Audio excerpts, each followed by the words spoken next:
ఆ ఇద్దరిదే. సో ఏ ఇద్దరిది ఒకసారి చూద్దాం కొత్త పలుకులో ఏముందనేది. తెలంగాణ అసెంబ్లీ ఎన్నికల ప్రభావం ఏపీ రాజకీయాలపై బలంగా పడినట్టుంది. దాదాపు సిట్టింగ్ ఎమ్మెల్యేలందరికీ కూడా మళ్ళీ టికెట్లు ఇవ్వడం కేసీఆర్ ఓడిపోవడానికి ఒక కారణంగా గుర్తించారు. దీంతో జగన్మోహన్ రెడ్డి తన పార్టీ ఎమ్మెల్యేలలో పలువురికి మళ్లీ టికెట్ ఇవ్వడానికి నిరాకరిస్తున్నారట.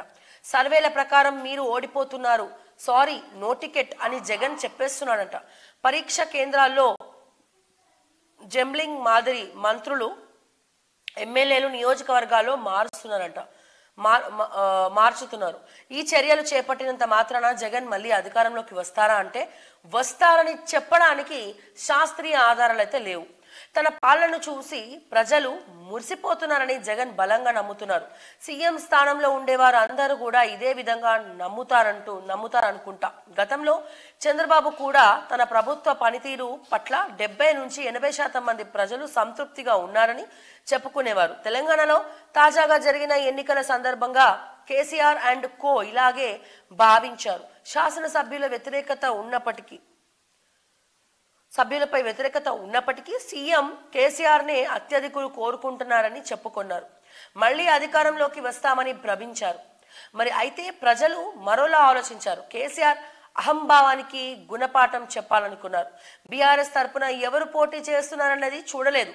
కాంగ్రెస్ కి అధికారం అప్పగించాలన్న నిర్ణయానికి వచ్చిన ప్రజలు ఆ పార్టీ తరపున పోటీ చేసిన వారి ఆర్థిక స్తోమతను కూడా చూడలేదంట.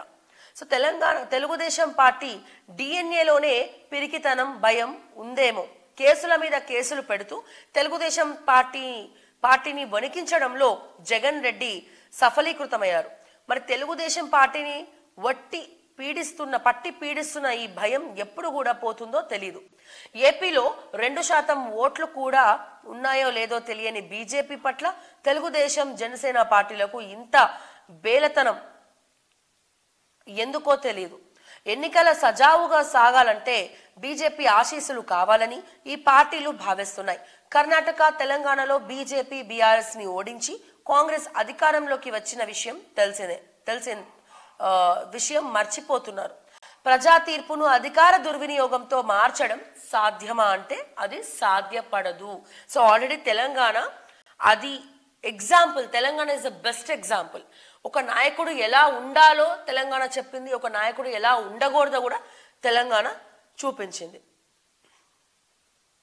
బీఆర్ఎస్ ఓటమికి కేసీఆర్ ఒక్కరే కారణం. ఇప్పుడు ఏపీలో కూడా ఇదే పరిస్థితి ఉంటుంది.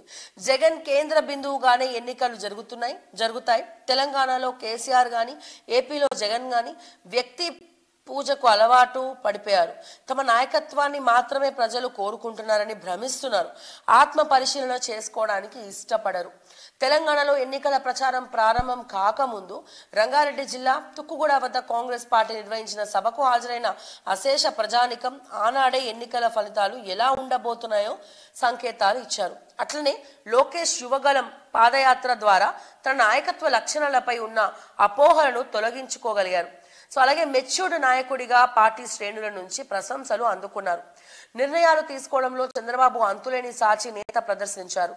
మరి లోకేష్ ఇందుకు పూర్తిగా విరుద్ధం. తండ్రిలా మొహమాటాలకు తావు లేకుండా తన అభిప్రాయాలను పార్టీ నాయకుల ముఖం మీదనే చెప్పిన సందర్భాలు ఎన్నో. ఏడాది క్రితం వరకు లోకేష్ పేరు చెబితే నిట్టూర్చిన వారు ఇప్పుడు అతడిలో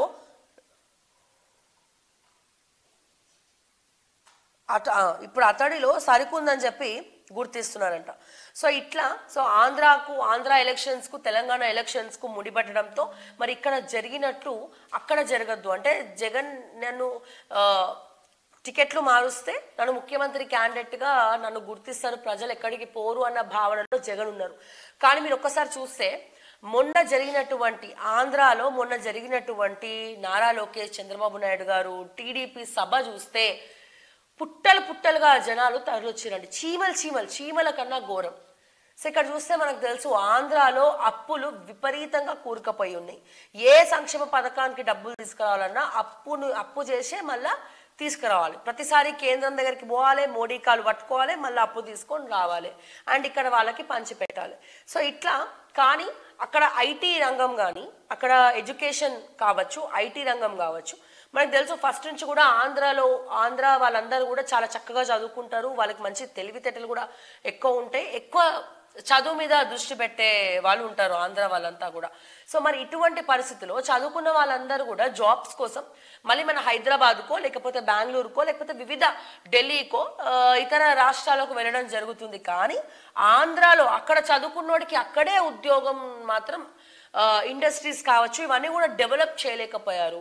సో ఇది మాత్రం వాస్తవంగా బల్లగుద్ది చెప్తా ఉన్నా. ఎందుకంటే ఏ ప్రభుత్వం పాలించినా పాజిటివ్ ఉంటుంది, నెగటివ్ ఉంటుంది.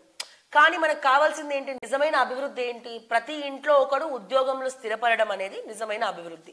ఇంకా బిజినెస్ చేసే వాళ్ళు కూడా ఉంటారు, కానీ చదువుకొని కూడా అక్కడ ఉద్యోగాలు లేకపోవడం అనేది అండ్ రోడ్లు అభివృద్ధి అనేది మనం ఆంధ్రాలో ఎక్కువ చూడలేకపోయినాం. సో అది ఒక రకంగా బాధపడుతున్నప్పటికీ కానీ చంద్రబాబు నాయుడు లాంటి విజనల్ లీడర్ వస్తే మాత్రం వీటన్నిటి కూడా చెక్ పెట్టచ్చు. కానీ మొన్న జరిగినటువంటి సభలో ఇక్కడ ఎట్లనైతే కాంగ్రెస్ పార్టీ ఉచిత ప్రయాణం అనేది మహిళలకు ఇస్తామని చెప్పి అనౌన్స్ చేసిందో, సో చంద్రబాబు నాయుడు కూడా మళ్ళీ అదే అనౌన్స్ చేస్తున్నారా, మరి ఇక్కడికక్కడికి తేడా చేస్తున్నారని చెప్పి కూడా తెలుస్తూ ఉంది. బట్ చంద్రబాబు నాయుడు గారికి తెలుసు ఉచితం ఇస్తే ఎంత డేంజర్గా ఉంటుంది అనేది, మనం ఆయనకు చెప్పక్కర్లే. అయినప్పటికీ ఇటువంటి డెసిషన్ తీసుకోవడానికి కారణం ఏంటి అని మీరు అనుకుంటున్నారు? సో గెలవడానికి కాబట్టి గెలవాలి ఎట్లనైనా సరే ఈసారి టీడీపీ అక్కడ ఉండాలి, ఒకవేళ టీడీపీ లేకపోతే తర్వాత కూడా కష్టం అని చెప్పడం జరిగింది. స్వయాన చంద్రబాబు నాయుడు గారే చెప్పారు, ఏమని, నన్ను ఈసారి గెలిపిస్తే ఓకే, లేకపోతే నేను రాజకీయ జీవితానికే స్వస్తి పలుకుతానని చెప్పి. సో ఒక రకమైనటువంటి ఎమోషనల్ బ్లాక్మెయిల్ చేయడం జరిగింది. బట్ ప్రజలు దానికి కట్టుబడతారా అంటే ఎస్, అవును అనే చెప్పుకోవాలి. ఎందుకు అంటే ఇక్కడ మన తెలంగాణ విషయానికి వస్తే ఒకసారి పాడి కౌశిక్ రెడ్డి ఎందుకు గెలిచిండయా అని చెప్పి మనం ఒకసారి ఎంక్వైరీ చేస్తే గనక, మీరు నాకు ఓట్లేయకపోతే, నన్ను గెలిపించకపోతే నేను నా ఫ్యామిలీతో సహా, నా కుటుంబంతో సహా, భార్య బిడ్డలతో సహా సూసైడ్ చేసుకొని చనిపోతా అని చెప్పి కౌశిక్ రెడ్డి ఇచ్చినటువంటి సందేశం ఏదైతే ఉందో, మన తెలంగాణ ఎమోషనల్ ఫూల్స్ అంటే మనం ఒకళ్ళు బాధపడితే అసలు చూడలేం. సో అందుకని భయానికో నయానికో పాడి కౌశిక్ రెడ్డికి ఆ స్టేట్మెంట్ తోటి ఓట్లేయడం జరిగింది. సో అక్కడ చంద్రబాబు నాయుడు కూడా లాస్ట్ ఇయరే ఒక ఏడాది క్రితమే ఆయన అనౌన్స్ చేయడం జరిగింది, మీరు కనుక ఈసారి నన్ను గెలిపించకపోతే నేను ఇక టీడీపీ పార్టీ అంటే నేను రాజకీయ జీవితానికి రిటైర్మెంట్ తీసుకుంటా అని చేసినటువంటి వ్యాఖ్యలు సో చాలా సెన్సేషన్ అయినాయని మనం ఈ సందర్భంలో చెప్పుకోవాలి. చూద్దాం. సో నెక్స్ట్ జరగబోయేది మన తెలంగాణ అన్నిట్లో కూడా ఎంపీ ఎలక్షన్స్ జరగబోతుంది అండ్ ఆంధ్రలో కూడా ఆంధ్ర ఎలక్షన్స్ రాబోతుంది కాబట్టి మరి అక్కడ కూడా మనకు క్లారిటీ వస్తుంది అక్కడ ఎవరు గెలుస్తారు అనేది చూస్తే.